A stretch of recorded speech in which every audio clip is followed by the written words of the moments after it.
menakutkan. Siapa yang akan dikubur? Pemilik rumah ini sudah siap membawa alat untuk menggali. Siapa yang dikuburnya? Kita simak video kali ini.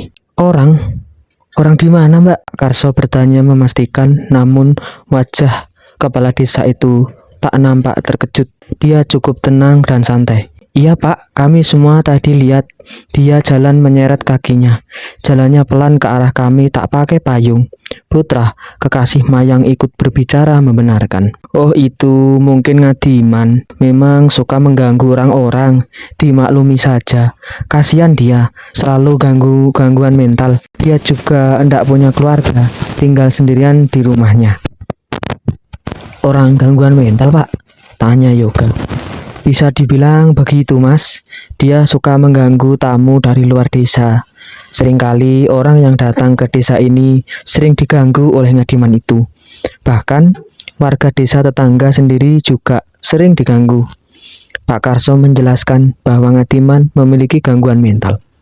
Tapi ketika gadis itu tak memberitahu bahwa Rara dan Robi sebelumnya pernah diganggu.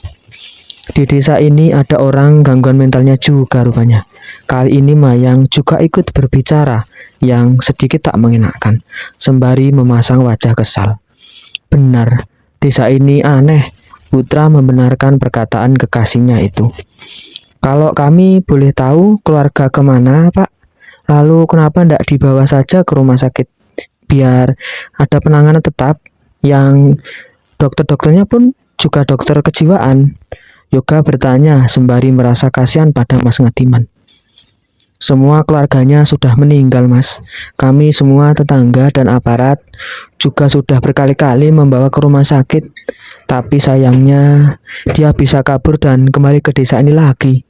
Kondisinya pun masih sama, belum sembuh juga. Kasihan sekali, Pak. Yoga sedih mendengar itu. Tidak ada yang bisa kita lakukan, Mas, selain memberikan makanan dan membersihkan rumah tempat tinggalnya. Itu saja kami bergantian dengan warga lain. Pak Karso melanjutkan penjelasannya. Tapi maaf, Pak, Ngadiman bukannya orang yang membawa tongkat tempo hari itu. Rara mendengar penjelasan Pak Karso sedikit aneh. Pasalnya Mas Ngadiman berjalan membawa tongkat. Langkah kakinya juga tidak terseret. Baik-baik saja, tampak normal. Robi hanya mendengarkan sembari memikirkannya. Mahasiswa itu menyimak dengan baik percakapan mereka. Apakah benar itu Mas Ngadiman yang gangguan mental itu atau bukan? Hanya Rara dan Robi yang merasa bahwa ciri-ciri Ngadiman dan pria tadi tak memiliki kesamaan yang sama. Iya, Mbak, kadang Ngadiman tidak bawa tongkat. Sudah, ayo kita makan saja. Biar aku panggilkan Bonyamin dulu.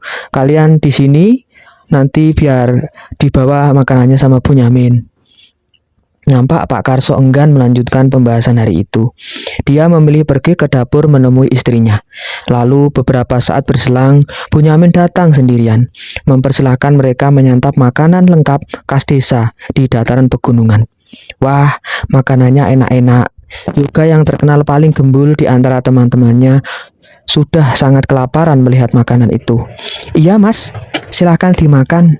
Jangan sungkan-sungkan, Ibu masak banyak. Bonyamin tersenyum ramah. Pak Karso kemana ya, Bu?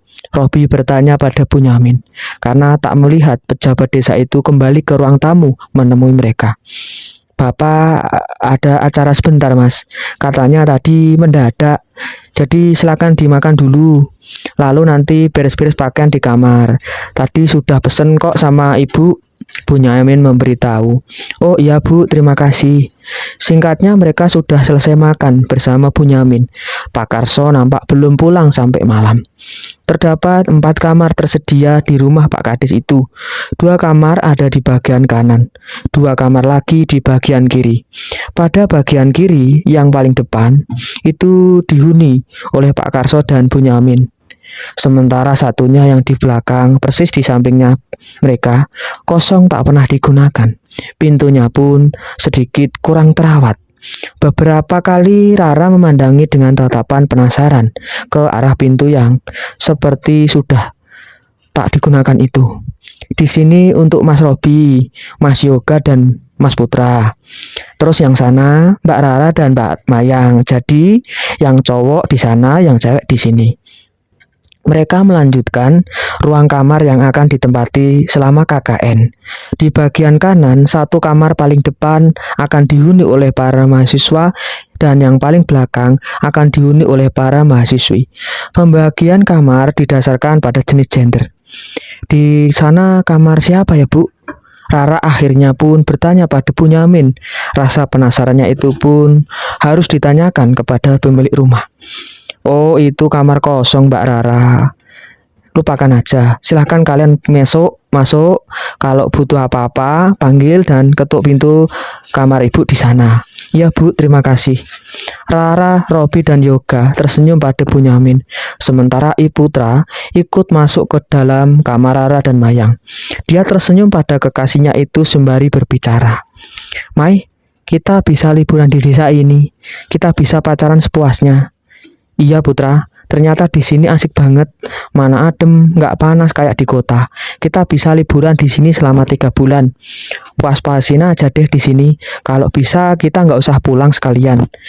Mayang berbicara dan bercanda dengan Putra di kamar cewek. Iya benar, pemuda itu mengiyakan dengan wajah senang, sumringah. Bau apa ini, Putra? Tanya Mayang.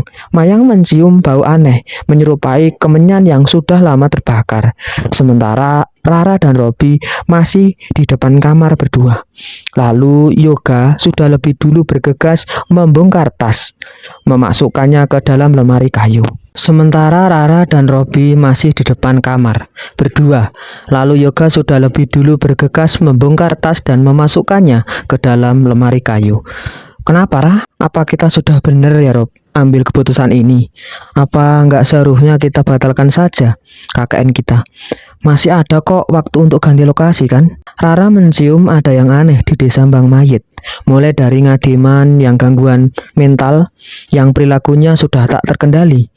Pak Karso yang awalnya menolak mereka KKN entah dengan alasan apa. Kecelakaan aneh yang tak diketahui siapa yang mereka tabrak. Perempuan itu jelas mereka berdua lihat. Suara gamelan aneh di Bang Mayit, sosok atau orang yang menyeret kaki saat hujan, yang membawa bungkusan hitam. Tak jelas siapa. Kamar kosong di rumahnya Pak Kades Karso itu masih terus dipandangi oleh Rara. Entah akan ada hal janggal apa lagi yang akan mereka temukan. Jangan gitu, Ra, kasihan teman-teman kalau ganti lokasi. Tiba-tiba suara terdengar keras dari dalam kamar Mayang. Seketika itu Rara dan Robi segera bergegas mendekat ke sumber suara. Lalu saat Yoga mendengar, dia juga ikut keluar kamar, memasuki kamar cewek. Ada apa, Mai? Kenapa kamu teriak-teriak? Tanya Rara. Malam itu mereka semua berkumpul menuju sumber suara. Putra memeluk Rara yang ketakutan setengah tak bernyawa setelah melihat sesuatu. Mahasiswa itu berusaha menenangkan kekasihnya yang tengah menyembunyikan wajah di bagian dada. Di sana ada apa itu? Mayang menunjuk di ranjang kasur, masih dengan membelakangi tempat itu. Ada apa, Mai? Kembali Rara bertanya dengan wajah belum mengerti. Ada apa ini? Kenapa dengan Mayang, Putra? Robi ingin tahu apa yang terjadi sampai Mayang berteriak histeris. Putra memberitahu mereka, lihat saja di kolong ranjang, buang itu dari sini. Setelah berbicara demikian, Putra mengajak Mayang keluar kamar. Di depan kamar mereka sudah berdiri pemilik rumah, yaitu Pak Karso. Entah sejak kapan Pak Kades itu ada di sana. Dia berdiri dengan tatapan tak biasa saat melihat Putra dan Mayang berjalan melewatinya. Setelah itu, ada yang aneh dengannya. Ada sesuatu yang dia bawa, alat menggali, yang diseret sembari berjalan. Bunyamin hanya berdiri di depan pintu kamarnya. Dengan kondisi pintu terkunci, wajah wanita itu khawatir. Nampaknya dia tidak tahu apa yang tengah terjadi. Kenapa ada ayam tak bernyawa di sini? Tanya Yoga. Iya, ada ayam tak bernyawa. Aneh, kenapa ayamnya di kamar ini, di bawah ranjang? Lanjut part selanjutnya.